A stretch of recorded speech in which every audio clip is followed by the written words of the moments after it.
Hello and welcome to Kashmir study. Dear students, उम्मीद करते हैं आप सब खैरियत से होंगे। आज मैं लेके आया हूँ आपके सामने क्लास 12th मैथमेटिक्स का चैप्टर नंबर 2 जिसका नाम है इनवर्स ट्रिग्नोमेट्रिक फंक्शंस। तो आज हम जानेंगे इनवर्स की बेसिक्स का और इनवर्स ट्रिग्नोमेट्रिक फंक्शंस कौन कौन से हैं। उससे पहले हम देखेंगे कि ट्रिग्नोमेट्रिक फंक्शंस कौन कौन से हैं। आपको बताना चाहेंगे कि अगर आपने हमारा चैनल अभी तक सब्सक्राइब नहीं किया है तो चैनल को ज़रूर सब्सक्राइब कीजिएगा और अपने फ्रेंड्स के साथ ज़रूर शेयर कीजिएगा और बेल आइकन को प्रेस नहीं किया तो प्रेस करना ना भूलिए, क्योंकि आपको हमारा वीडियो जो है वो सबसे पहले मिल जाए। तो आइए देख लेते हैं ट्रिग्नोमेट्रिक फंक्शंस को पहले और उसके बाद ही इनवर्स ट्रिग्नोमेट्रिक फंक्शंस को देखेंगे। और ये इनवर्स ट्रिग्नोमेट्रिक फंक्शंस क्या है और कैसे आता है, इनवर्स हम किसको कहते हैं, वो भी हम इसी वीडियो में देख लेंगे, क्योंकि हमने बेसिक से स्टार्ट किया है और इसके बाद ही इसका जो नेक्स्ट वीडियो आएगा उसमें हम एक्सरसाइज भी कर लेंगे और थोड़ा बहुत बेसिक से अगर कुछ रहता है तो वो भी हम डिस्कस नेक्स्ट वीडियो में कर लेते हैं। तो आज हम थोड़ा बेसिक से स्टार्ट करने वाले हैं। तो आइए देख लेते हैं ट्रिग्नोमेट्रिक फंक्शंस कौन कौन सी है। ठीक है, तो पहले हमने जो क्लास 10th में या 11th में देखे हैं ट्रिग्नोमेट्रिक फंक्शन जो है साइन एक्स, इसके बाद हमारे पास कॉस एक्स, इसी तरह tan एक्स, इस तरह sec एक्स, कोसेक एक्स और लास्ट में कॉट एक्स। तो इनको हम कहते हैं ट्रिग्नोमेट्रिक फंक्शंस।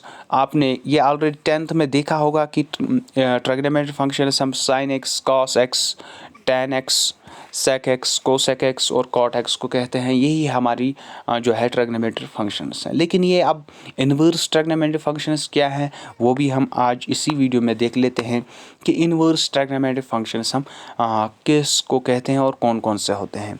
देखिए, पहला होता है साइन इनवर्स एक्स, इसी तरह कॉस इनवर्स एक्स, इसी तरह tan इनवर्स एक्स, इस तरह sec इनवर्स एक्स और इस तरह कोसेक इनवर्स एक्स और कॉट इनवर्स एक्स। लेकिन आप अभी तक ये नहीं समझ पाए होंगे कि इनवर्स क्या चीज़ है और इनवर्स कैसे आता है। वो भी आज हमने बेसिक स्टार्ट किया, तो आज आपको सिखा देते हैं कि इनवर्स कैसे आता है और इनवर्स क्या चीज़ होता है। वो हम इसी वीडियो में देख लेते हैं और सीख लेते हैं कि इनवर्स कैसे आता है और इनवर्स हम किसको कहते हैं। देखिए, इनवर्स हमारे पास लीजिए कोई भी जो है एक्स वाई हम लेते हैं, वो इक्वल है, बराबर है 5 के। ठीक है, तो अगर हम इन्वर्स में देखना है कि इन्वर्स में हम कैसे लिखेंगे और कैसे आ जाता है ये इन्वर्स, वही जानने की कोशिश करेंगे। हम y यहाँ ही रख देते हैं, तो ये जो x हैं ये इक्वल टू कि यहाँ आएगा तो 1/x बनेगा, तो इंटू 5। ठीक है, इसके बाद हम इसको और भी थोड़ा इजी कर लेते हैं, यानी इन्वर्स में ले आते हैं। तो y लिखेंगे इक्वल टू बराबर, ये x जो यहाँ पे है ये ऊपर ले आएंगे तो ये 1 जो बचेगा ये -1 बनेगा, लेकिन पावर में इसी को हम इन्वर्स पढ़ेंगे और इंटू 5 अपना ही रहेगा। तो हम इसको ये नहीं पढ़ेंगे कि y equal to x power -1 into 5, नहीं, बल्कि हम इसको पढ़ेंगे y equal to x inverse 5। तो उम्मीद है आपको इतना समझ आया होगा। तो लीजिए और भी एग्जाम्पल के साथ हम यहाँ और भी एग्जाम्पल्स लेंगे।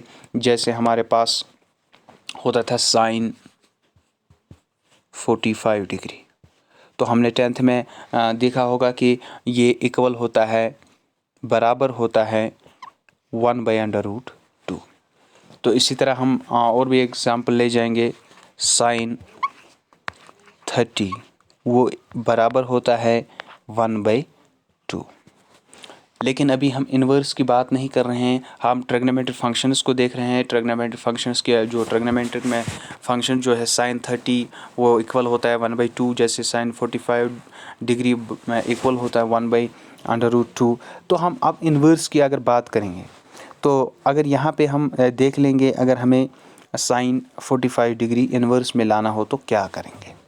ठीक है, तो हमें करना क्या है, हम यहाँ साइन 45 डिग्री लिखेंगे, ये इक्वल होता है यानी बराबर होता है √1/√2। अगर हम इस 45 डिग्री को 45 डिग्री यहाँ रख देते हैं और इस साइन को इक्वल टू के यहाँ लाएंगे तो ये बनेगा 1/sin इंटू 1/√2। तो इसको कैसे हम इन्वर्स में लिख सकते हैं अब? तो 45 डिग्री हम यहाँ लिख सकते हैं बराबर, ये जो साइन है ऊपर ले आएंगे तो ये बनेगा साइन इन्वर्स 1/√2। तो हम इसको पढ़ेंगे साइन इन्वर्स 1/√2। तो इतना आपको समझ आया होगा कि अब इन्वर्स कैसे हम कन्वर्ट करते हैं और इन्वर्स हम कैसे निकाल सकते हैं। जैसे इसी तरह अगर हम ले जाएं साइन 30 डिग्री, अगर हमें साइन इन्वर्स 30 लिखना हो तो हमें पता है कि साइन 30 जो होता है वो होता है बराबर 1/2। तो अगर हम 30 को यहाँ ही लिख देते हैं और इस जो है साइन को यहाँ ले आते हैं तो ये बनता है 1/sin और 1/2 ऐसे ही रहेगा। तो अब अगर हमें इन्वर्स में देखना होगा तो ये बनेगा साइन इन्वर्स 1/2। तो मतलब जो ये 30 है इसके यूज़ में हम जो साइन 30 है ये इक्वल होता है 1/2 या हम लिख सकते हैं साइन इन्वर्स 1/2। तो होप करेंगे कि इतना आपको समझ आया होगा। तो आज हम और भी कुछ वैल्यूज़ को देख लेंगे यहाँ पे। जैसे हाँ, सबसे पहले आपको इंटरेस्टिंग बात कहना चाहूँगा, वो आपको ध्यान में रखना ज़रूरी है। जैसे हमने पहले ही कहा था कि जो ट्रिग्नोमेट्रिक फंक्शंस हैं, साइन x हैं, कॉस x हैं, जैसे tan x हैं, इसी तरह sec x हैं, कोसेक x और cot x। ये है ट्रिग्नोमेट्रिक फंक्शंस, ठीक है। लेकिन हमारे जो चैप्टर का नाम है वो है इन्वर्स ट्रिग्नोमेट्रिक फंक्शंस। तो आप कंफ्यूज में ना होना कि ये जो है ये अगर ट्रिग्नोमेट्रिक फंक्शंस हैं तो फिर जो साइन इन्वर्स x अगर हम लिखेंगे या कॉस इन्वर्स अगर x लिखेंगे या इसी तरह tan इन्वर्स x लिखेंगे, क्या ये ट्रिग्नोमेट्रिक फंक्शंस नहीं है?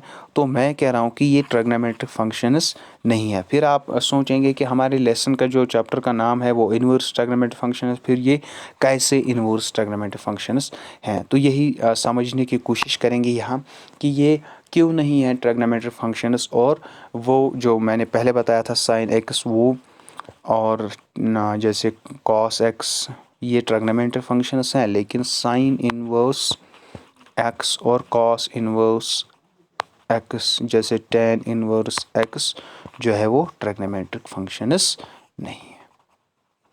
तो अब इसी बात को समझने की कोशिश करेंगे कि ये ट्रिग्नोमेट्रिक फंक्शंस क्यों नहीं है, ठीक है। तो थोड़ा इसको मिनिमाइज करके देख लेते हैं। देखिए मैं आपको यहाँ सिखा देता हूँ। देखिए अगर आपको याद होगा जो हमारा लेसन जो चैप्टर नंबर 1 इसी मैथमेटिक्स का है वो है रिलेशंस एंड फंक्शंस, ठीक है। तो हम उसमें क्या बनाते थे, एक एरोज बनाते थे ऐसे, जैसे यहाँ मैं आपको एग्जांपल के तौर पर समझाऊंगा। ये A, ये B, ये एलिमेंट्स, ये C, यहाँ हम नाम किसी का रखेंगे रवि,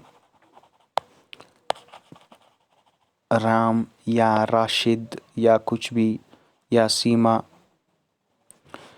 तो अगर मान लेते हैं पहले हम रिलेशंस की बात अगर करेंगे तो रिलेशंस क्या चीज़ होता है, जैसे ब्रदर सिस्टर, जैसे मदर सन, फादर सन, या ब्रदर सिस्टर होता है, फादर सन होता है, ये रिलेशंस होते हैं।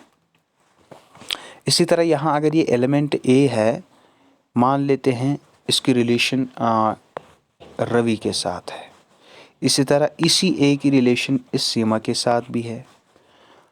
और इस सी की रिलेशन रवि के साथ है, और इसी सी की रिलेशन राम के साथ है, इस बी की रिलेशन भी सीमा के साथ है। कहने का मतलब ये है, यहाँ जो एलिमेंट है ए, इसकी रिलेशन एक तो रवि से हो रही है, एक तो सीमा से हो रही है, या ये जो सी एलिमेंट है इसकी जो रिलेशन है वो बन रही है रवि के साथ भी और राम के साथ भी। यानी जो भी एलिमेंट हैं उसके एक ही इमेज नहीं बनती है, दो इमेज बनते हैं, तीन इमेज बनेंगे। तो जो ये रिलेशन होती है, ये जो एरो जा रहा है यहाँ से, दो एरो जा रहे हैं, तो मतलब ये रिलेशन है, ये सिर्फ रिलेशन है। अब फंक्शन किसको कहते हैं वही हम यहाँ पे बात करने वाले हैं कि फंक्शन क्या है। इसी तरह हम बना लेते हैं एरोज, ये देख लीजिए। और एक बात, इसको कहते हैं डोमेन और इसको हम कहते हैं रेंज। मतलब इसका दूसरा नाम या कोडोमेन भी कह सकते हैं। ठीक है, मान लेते हैं यहाँ एलिमेंट ए है, ये बी और ये सी, और इसी तरह यहाँ हम नाम लेंगे किसी का रवि, राकेश, यहाँ सीमा। तो देखिए अब रिलेशन और फंक्शन में क्या फ़र्क है। यहाँ से ए की रिलेशन, ए जो एलिमेंट है ए, इसकी रिलेशन है राकेश के साथ, सी की रिलेशन है राम के साथ, या रवि, यहाँ हमने रवि लिखा है तो रवि के साथ। तो इसी तरह बी की रिलेशन है सीमा के साथ। मकसद, या यहाँ से अगर हम आए, राकेश की रिलेशन है सी के साथ, या यहाँ और एक एलिमेंट लिखेंगे डी। मतलब क्या है, एलिमेंट्स और एलिमेंट्स की जितने भी एलिमेंट्स हैं, यहाँ ए एलिमेंट्स हैं तो ए की इमेज बन रही है, वो है राकेश। इधर सी एलिमेंट है तो इसकी रवि के साथ एक ही इमेज बन रही है, दो तो नहीं बन रहे हैं। अगर दो बनते, एक ही एलिमेंट के दो या दो से ज़्यादा जो है इमेजेस बनते, तो वो रिलेशन कहलाता, ना कि वो फंक्शन कहलाता। और आपको जो है मैं समझाने की कोशिश कर रहा हूँ, जो जितने भी एलिमेंट यहाँ हम लेंगे या हमने लिए, ए की रिलेशन अगर राकेश के साथ है तो बी की रिलेशन सीमा के साथ है, तो इमेज एक ही बन रहा है, इतना याद रखना है। उसमें भी आप जो है इमेज बना सकते थे, लेकिन एक एलिमेंट की इमेज दो भी हो सकती थी, तीन भी हो सकती थी, और वो कहलाते हैं रिलेशंस। लेकिन फंक्शंस में क्या होता है कि एक एलिमेंट की एक ही रिलेशन हो, एक अलग अलग एलिमेंट्स की अलग अलग रेंज हो। तो मतलब जो है रिलेशन और फंक्शन में यही फ़र्क है।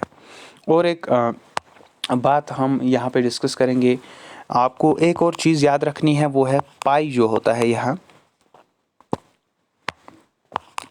Pi equal 180। तो जैसे मैंने आपको पहले बताया था, जैसे हम लिखेंगे, अगर हम कॉस इनवर्स अंडर रूट 3/2, ये किसके बराबर होगा?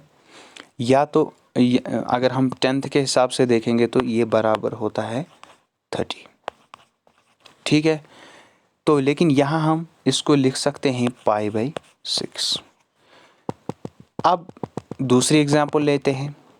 दूसरी एग्जांपल क्या है, मान लीजिए 60 साइन 60 है, साइन 60 डिग्री है, इक्वल π/6।